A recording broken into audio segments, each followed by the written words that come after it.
折り紙ひらひら回転帳。まずは117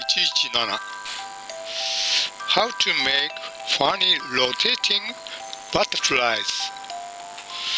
これは非常に簡単な折り紙で幼児でも折れますし、また大人でも楽しめる回転帳であります。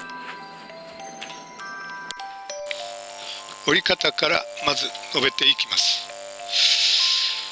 紙としては15センチ角の片側ピンク、あるいは裏側が水色の紙を用いました。色の配色についてはいろいろ選んでください。まず対角線上に折り線を入れます。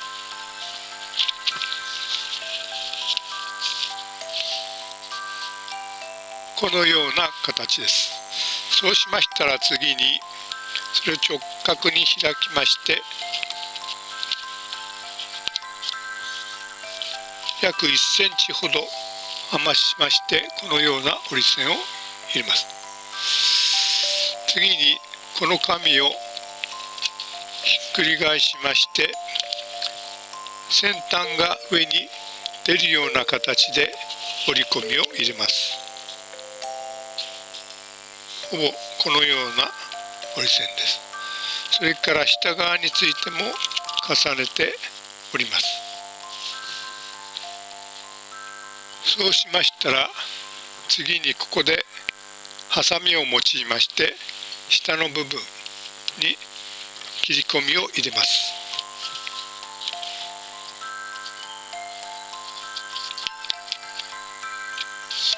このような状態です。それからこれを一部このように斜めに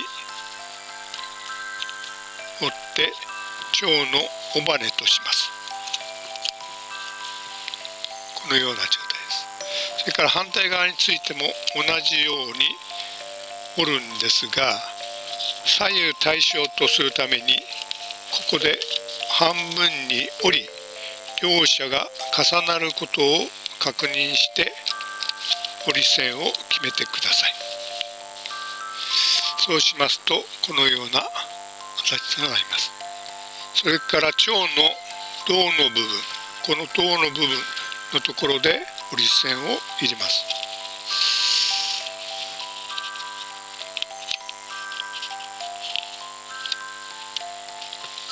このような形です。反対側についても同じように折り線を入れて左右対称形となるように重なるように折り線を入れます。そうしましたらこれを開いていただきますと蝶の形ができます。これで出来上がりです。この面はほぼフラットの形にしてください。そうしましたらこれをあと上から落として上げますとひらひらと回転する蝶となります。このような形でここで持ってもぐるっとこうひっくり返ります。このような形になりますが、これを上から落としてやるとぐるぐると回るという形になります。これで完成です。